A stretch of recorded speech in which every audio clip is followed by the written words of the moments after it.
Welcome, Money Mart. 안녕하세요. 반갑습니다. 돈 파는 가게 대표 사원 김강주입니다. 오늘 산에 다녀왔는데요. 완전 봄이었습니다. 그런데요. 지난 1월 달 또 지난 12월 달 올해 지난 겨울이 참 많이 추웠죠. 그때는 봄이 오겠나 싶을 정도로 매서운 추위가 여러 날 계속되었습니다. 그런데 지금 오늘 완연한 봄이었습니다. 사실은요. 봄이 언제 올까 싶었던 지난 매서웠던 그 겨울에도 하루하루 봄은 오고 있었다는 사실이었죠. 우리는 오늘과 내일의 변화는 거의 못 느낍니다. 그러나 계절만 하더라도 한두 달만 지나면 확실히 느끼죠. 우리나라의 가장 큰 쓰나미 같은 충격이 바로 인구 감소입니다. 특히 젊은 층의 감소. 그런데 이것은 어제 오늘, 지난달 이달, 지난해 올해 잘 못 느낍니다. 마치 계절과 같이 그러나 언젠가 확연히 느끼게 됩니다. 만약 10년 뒤에는 우리가 눈을 감고 다시 10년 동안 눈을 감았다가 떴을 때는 아마 크게 달라져 있을 것이고요. 20년, 30년 뒤에는 정말 이런 일이 어떻게 일어났지 할 정도로 엄청나게 변화되어 있을 겁니다. 그런데 문제는 그때는 어떻게 대처할 방법이 없다는 거죠. 오늘은 인구 이야기를 해보겠는데요. 2060년, 지금으로부터 40년이 지난 뒤입니다. 2060년에 생산 가능 인구 1명당 노인 1명을 부양해야 한다고 합니다. 그림에 고령 인구 추이와 비중이 나오는데요. 2060년도에 고령 인구 비중이 전 인구 우리나라의 41%를 차지한다고 합니다. 지금 지난해 기준 13.8%였는데 이것이 무려 40여 년이 지난 다음에는 3배 가까이 300% 증가한다는 이야기입니다. 재밌는 것은요. 여기 보면 이 그림에 보면 고령 인구 추이, 이 이제 산처럼 생긴 이 그림이 고령 인구 추이인데요. 2050년에서 2060년으로 접어들면서 고령자는 이렇게 숫자가 감소합니다. 그죠? 1800만에서 1880만에서 1850만원으로 50만 명 정도로 완만히 감소하는데요. 그럼에도 불구하고 그 비중은 오히려 증가합니다. 무슨 현상이죠? 고령 인구도 감소하지만 2050년에서 2060년 사이에 우리나라 전체 인구, 특히 청년 인구는 더 적다라는 거죠. 그렇기 때문에 고령 인구가 감소함에도 불구하고 2050년에서 60년 사이 감소함에도 불구하고 고령자 인구 비중은 오히려 높아지고 있다, 이런 이야기입니다. 어쨌든 2060년에 생산 가능 인구 1명이 노인 1명을 부양한다고 합니다.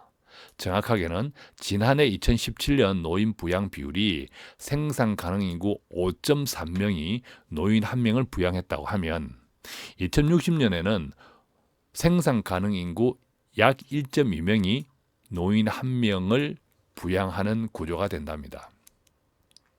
그러면 그때 과연 세상은, 또 우리가 준비하는 노후, 은퇴 여러 가지 준비들은 어떻게 변화되어 있을까요? 아마 엄청나게 변화되어 있을 겁니다.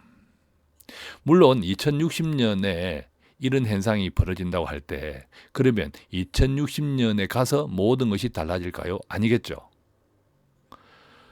아마 2060년이 되기 훨씬 전에 10년 뒤, 20년 뒤, 30년 뒤에 점진적으로 크게 달라져 있을 겁니다.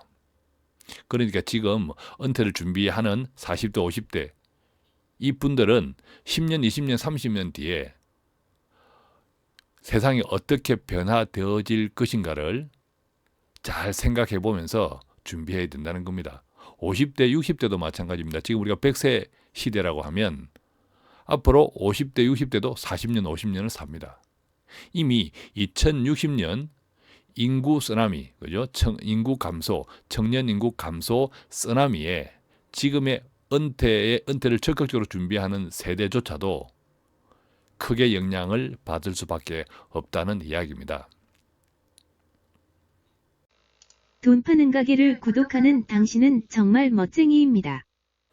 자, 그래서 제가 간혹 이런 이야기를 하죠. 우리가 은퇴라고 하는 것은 은퇴 이후에 1년을 준비하는 것이 아니라 은퇴 이후에 수십 년 동안을 준비하는 것이다. 그렇기 때문에 은퇴 이후에 세상이 어떻게 변화될 것인가를 객관적으로 생각을 하면서 준비해야 된다. 그것이 매우 중요하다는 말씀을 드렸는데요.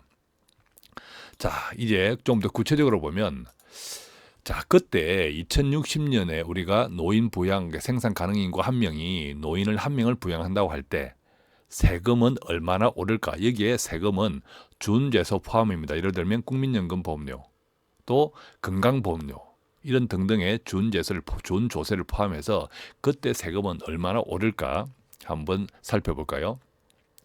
자, 좌측에 있는 이 그림은 지난 5년 동안 2012년에서 2016년 5년간 우리나라에서 거둔 총 국세 수입입니다. 국세, 지방세 빼고요.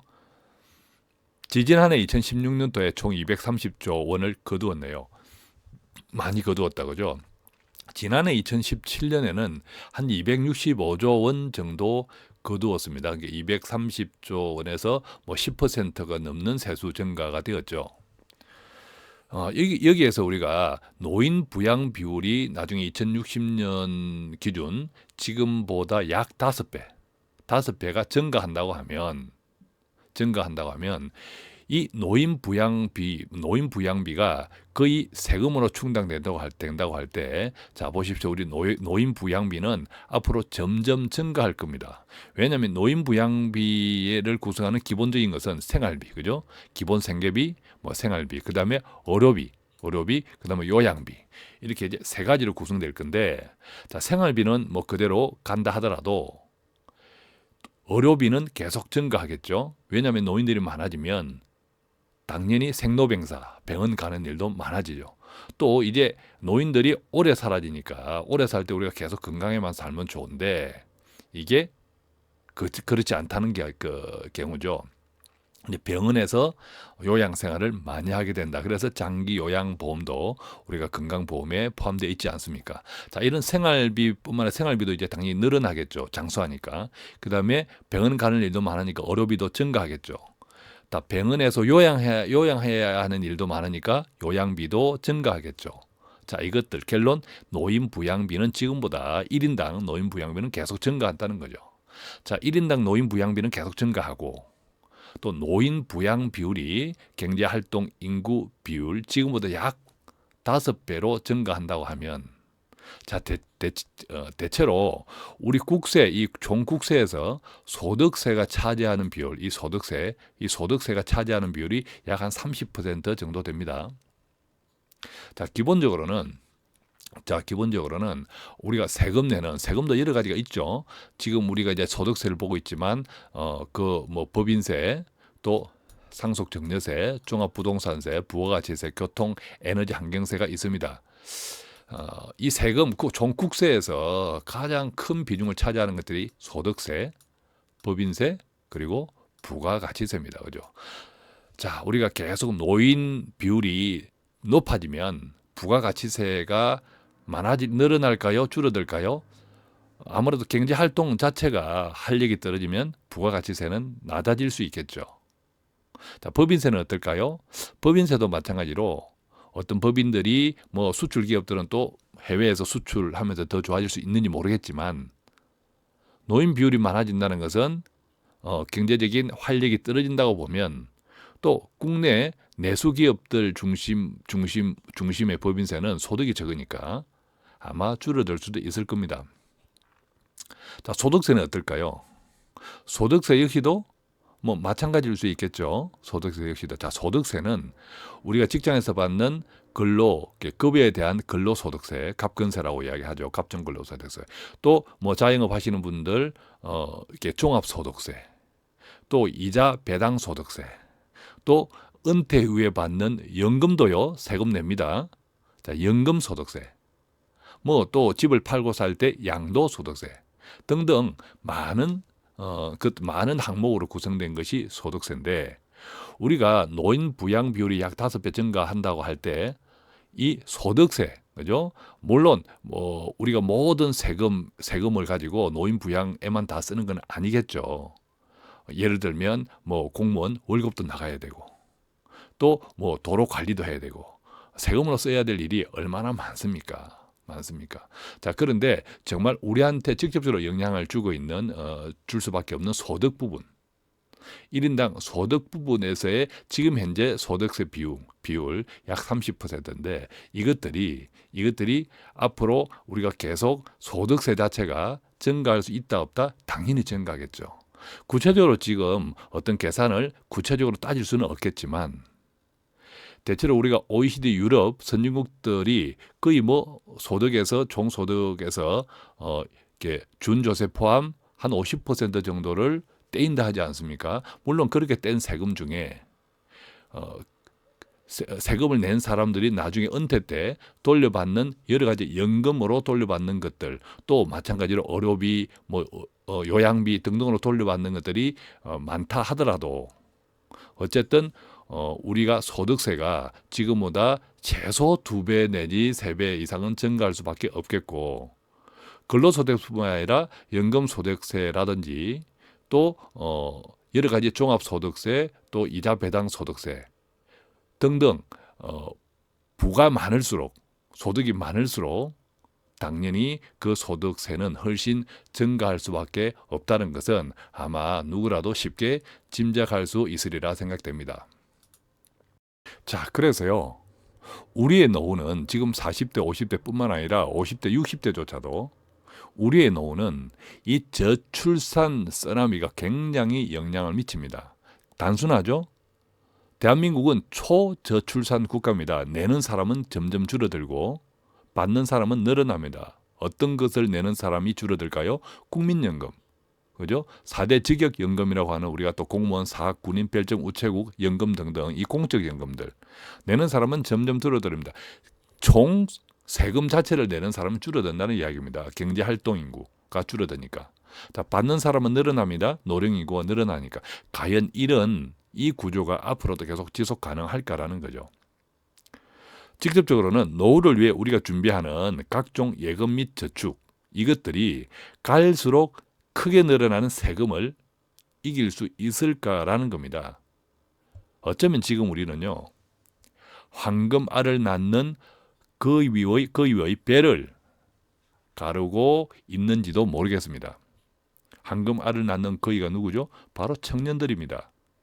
앞으로 미래 세대를 이끌어 나갈 이 청년들이 줄어든다, 또 청년들이 자녀를 낳지 않는다, 출산하지 않는다라고 하는 것은 이들의 경제활동, 이들의 소득, 이들의 소득으로 내는 이 세금으로 미래의 많은 것들, 노인 세대를 부양 등등 많은 것들을 준비해야 되는 대한민국 경제에 있어서는 어쩌면 황금알을 낳는 그의 배를 우리가 가르고 있는지도 모른다는 이야기입니다.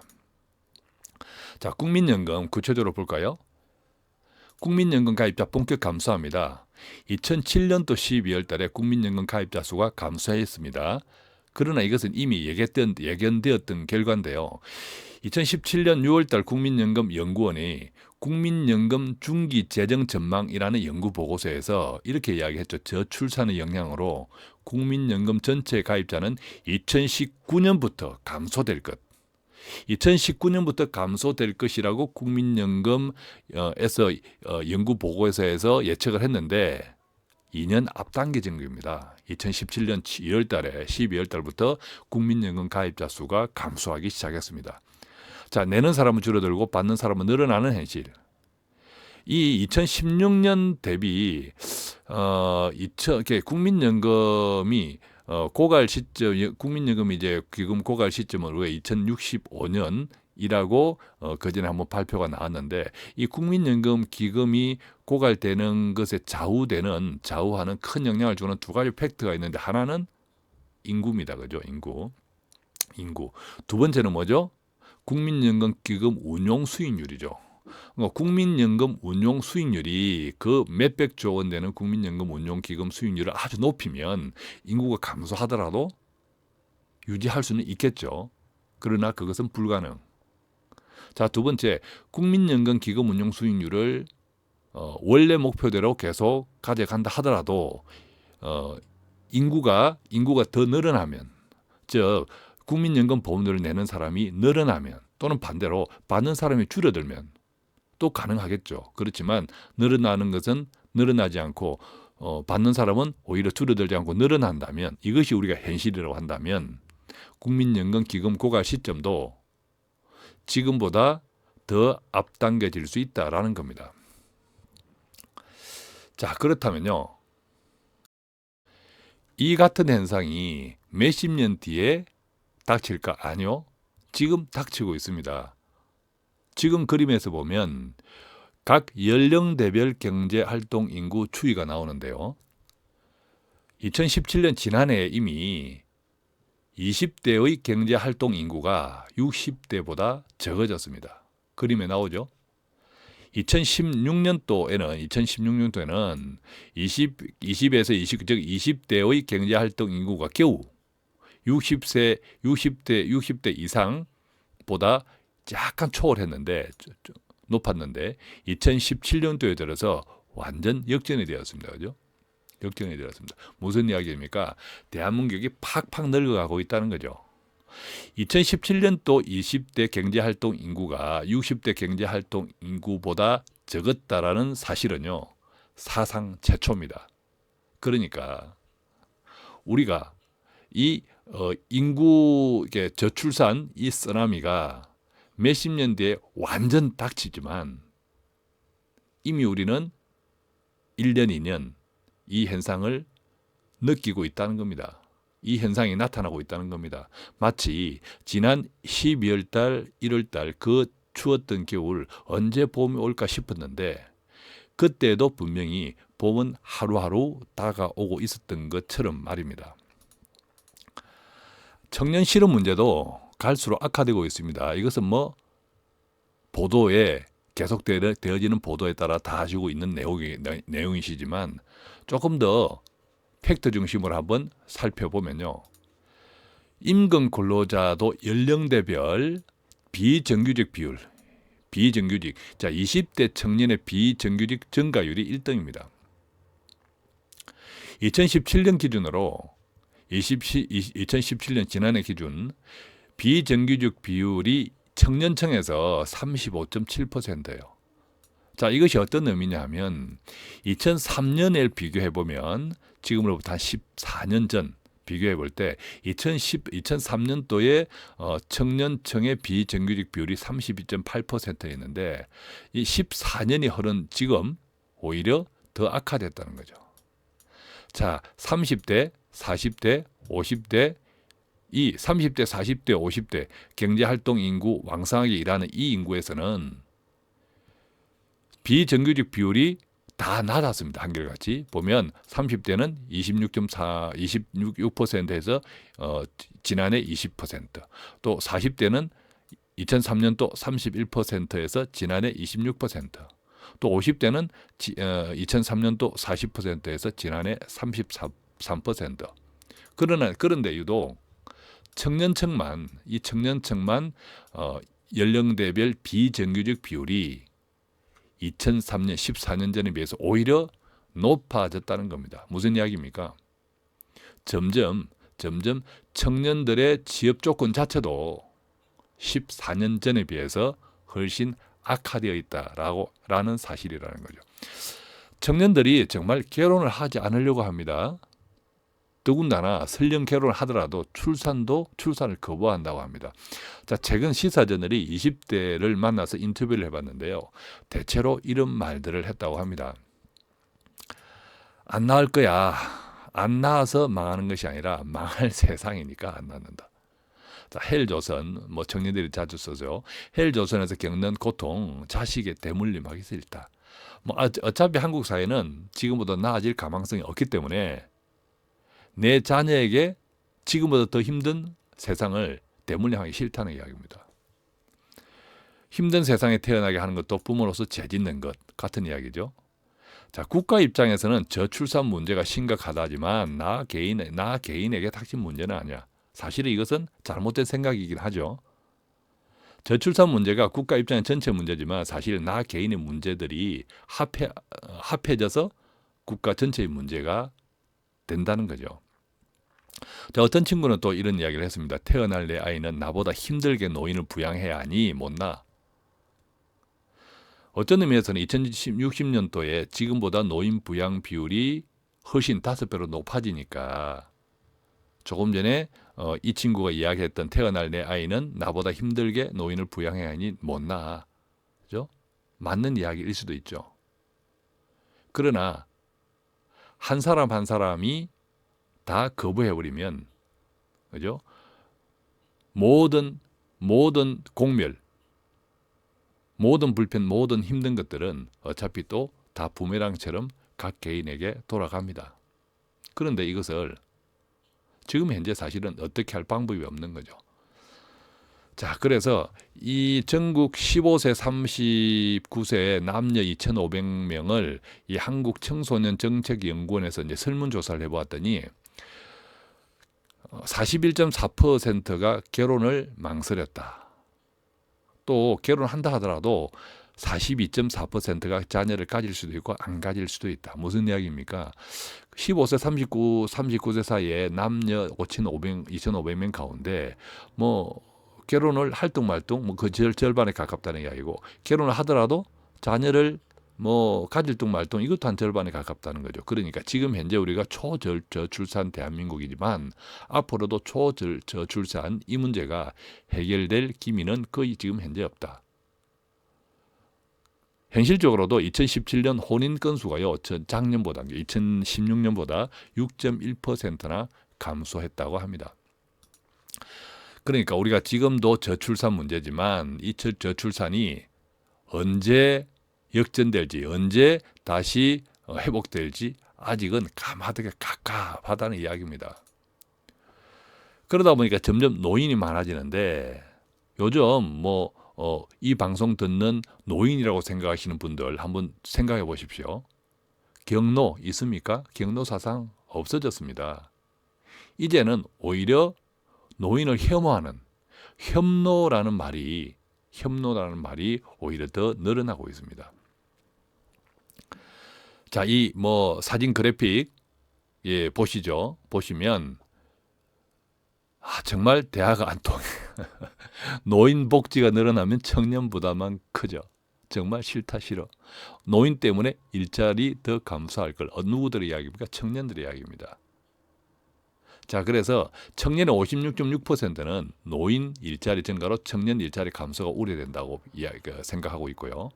또 청년의 77%는 노인 복지가 확대되면서 청년층의 부담이 증가할 것으로 우려된다고 생각합니다. 또 청년의 80%는 국민연금 등 공적연금을 노후에 필요한 만큼 받지 못할 것을 우려하고 있고요. 또 청년의 81.9%는 노인 청년 간 갈등이 심하다라고 생각합니다. 이 자료는요, 국가인권위원회 2018년 노인인권 종합보고서의 자료입니다. 우리가 지금 우리 사회가 이미 2060년도 기준 저출산 쓰나미가 아니라 이미 그 현상이 봄이 한 발짝 한 발짝이 다가오듯이 이미 사회 여러 분야에서 바로 나타나고 있다는 겁니다.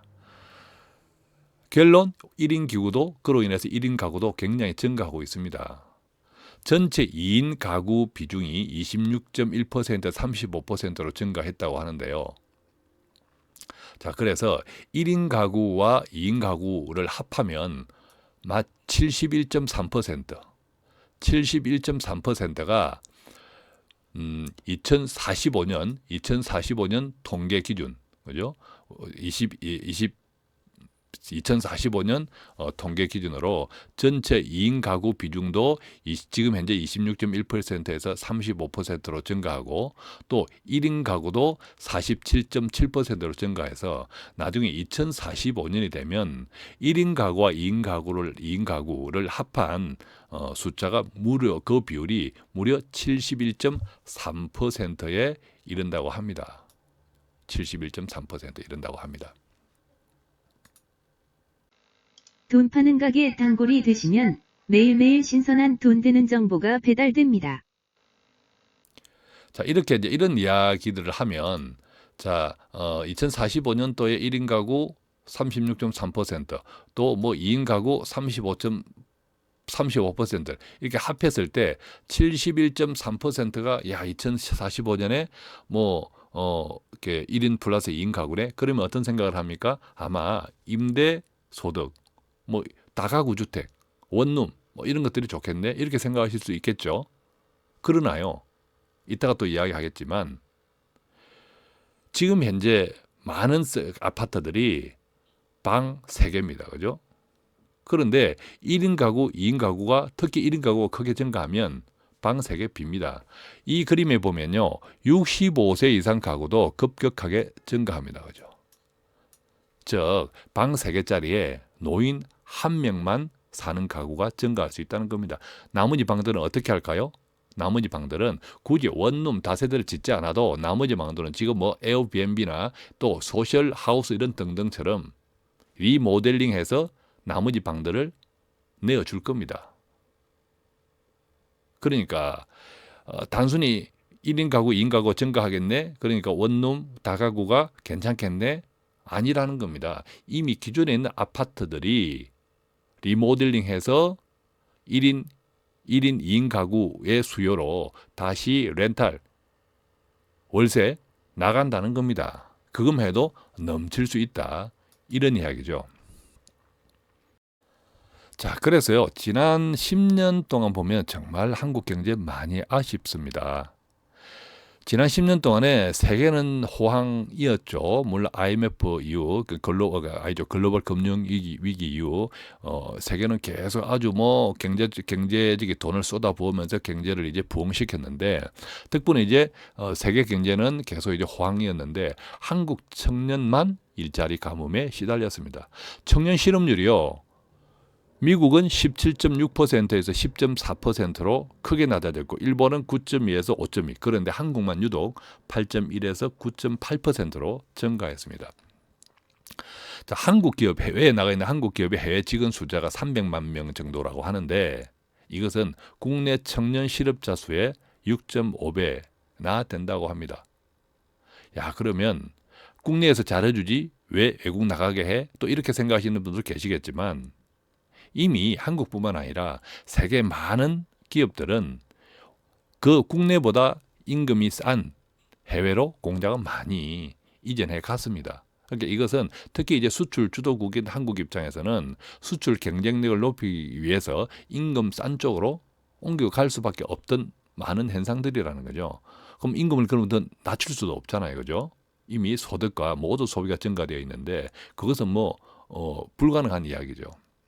그러니까 단순하게 한국 기업이 해외 진출하는 것은 어쩔 수 없는 현상 중에 하나인데 국내에 있는 청년 실업자가 증가하는 현상을 우리가 지난 10년 동안에 제대로 경제정책을 못 펴었다라고 하는 것은 인정해야 할 사실이 아닌가 생각됩니다.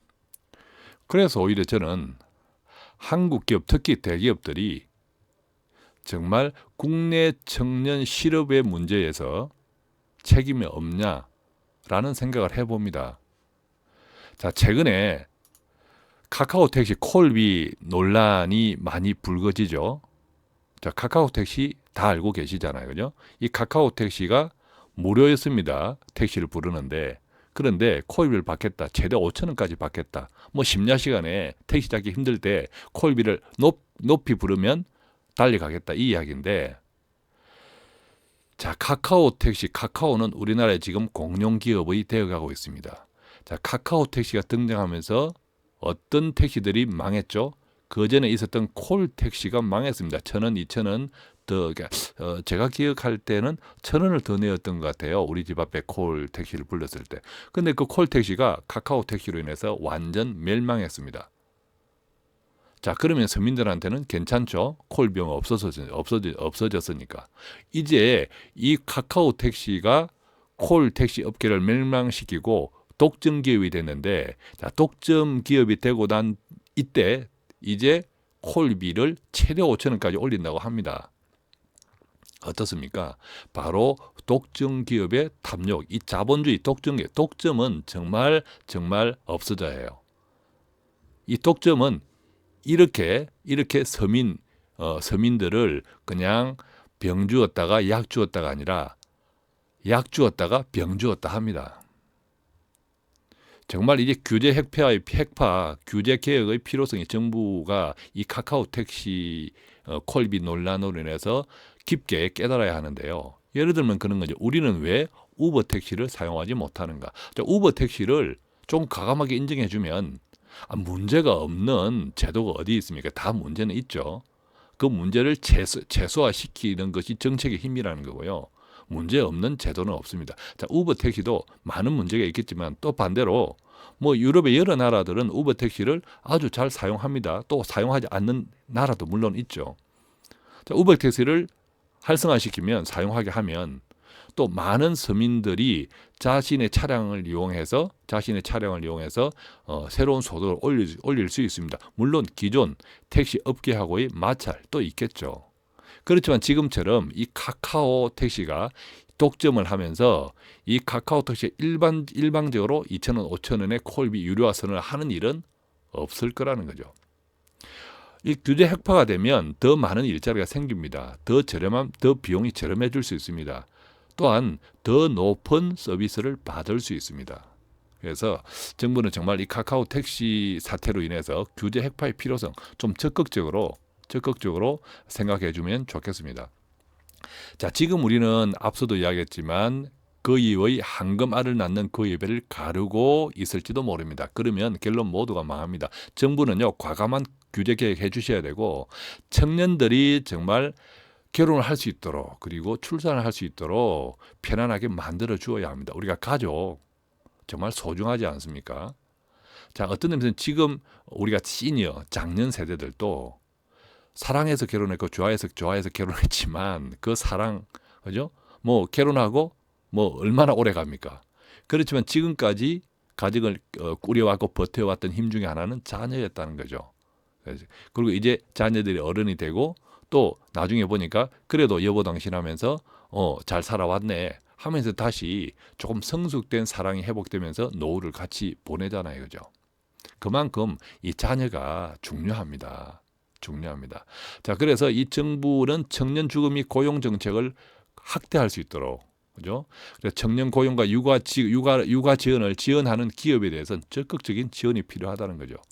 기업도 마찬가지입니다. 정말 내수 없이 성장 없습니다.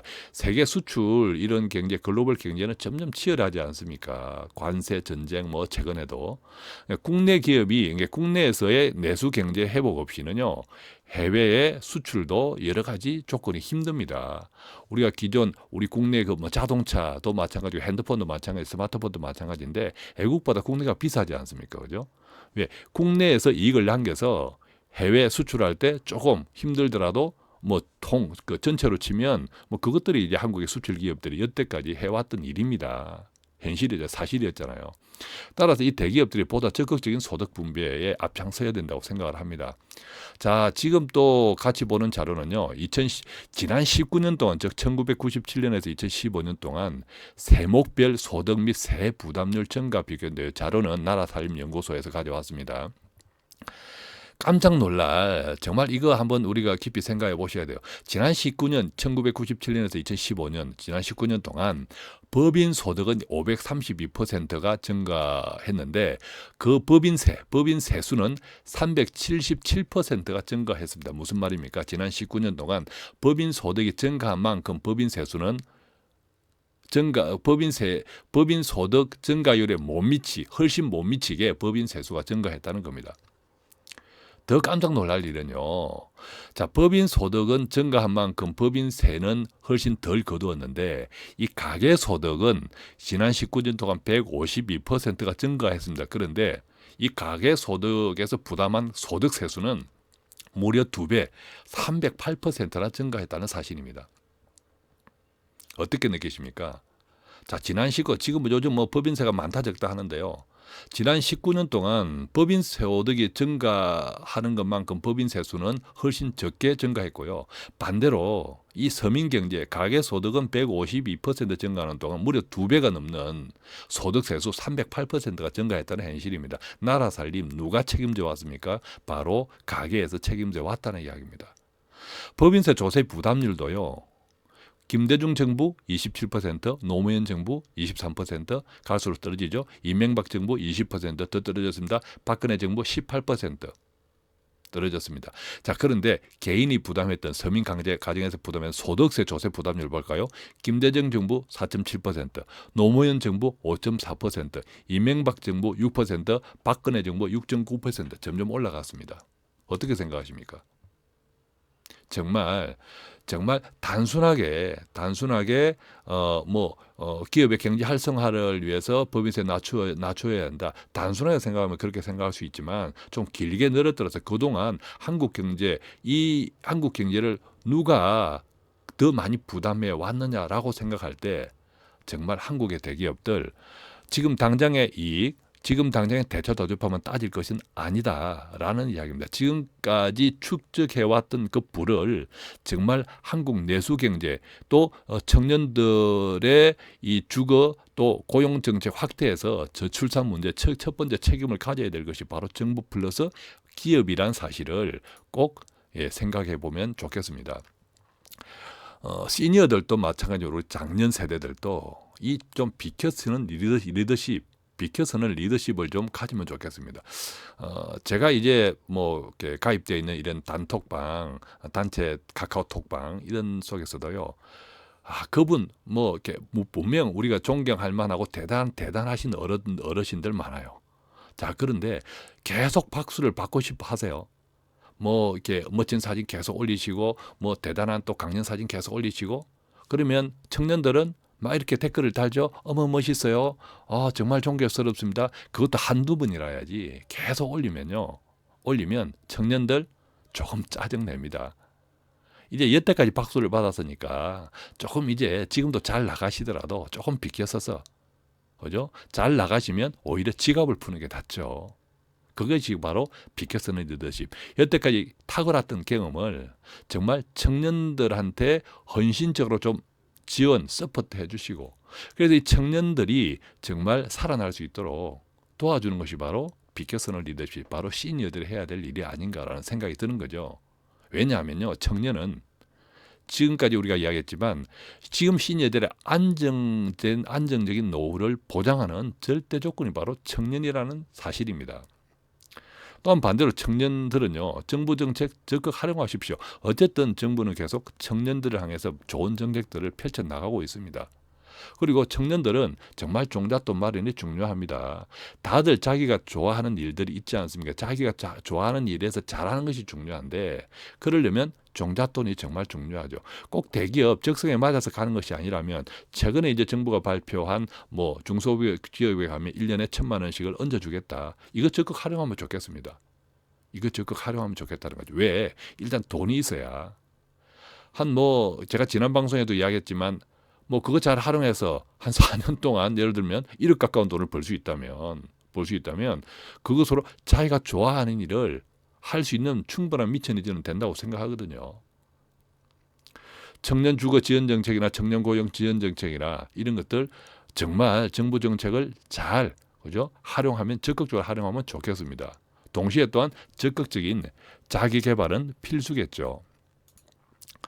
자, 저출산 쓰나미 더 이상 노후는 없습니다. 저출산 쓰나미가 이렇게 계속 크게 확대되어 가는 한 더 이상 우리들의 안정적인 노후는 크게 위협받습니다. 자, 세 가지 질문을 드려볼게요. 첫 번째, 국민연금과 4대 공적연금은 지금 이 상태로 지속 가능할까? No. 지속 가능하지 않습니다. 자, 두 번째, 갈수록 늘어날 세금은 어떻게 감당할까? 자, 줄어드는 경제활동 인구, 늘어나는 세금 부담. 자, 이제 우리가 연금을 받는 것도 세금을 낸다 안 낸다. 지금도 내고 있는데요. 앞으로 더 많이 낼 겁니다. 예를 들면요, 월 100만 원 이상의 연금 소득은 다 종합과세됩니다. 지금 연금 상품들 중에서 우리가 국민연금 같은 경우에도 물론 국민연금 우리가 오랫동안 준비 못 하신 분들이 많아서 100만 원 이상 받는 분들 거의 뭐 많지 않습니다.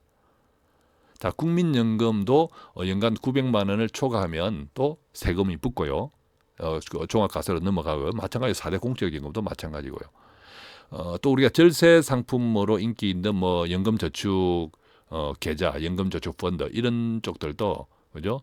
월 이렇게 저율과세, 분리과세 되죠. 몇 세부터 받느냐에 따라서 3.3에서 5.5%로 분리과세 되는데 이것도 월 100만 원 이상, 즉 연간 1,200만 원 넘어가면 다 종합과세로 들어가요. 그러니까 그냥 뭐 간단하게 이야기하면 월 100만 원 이상의 연금 소득은 다 종합과세 된다. 근데 이것들이 앞으로 계속 증가할 것, 늘어날 것이다. 세율 자체가 그죠? 자, 세 번째 질문요. 다가구 임대주택은 수익성이 있을까?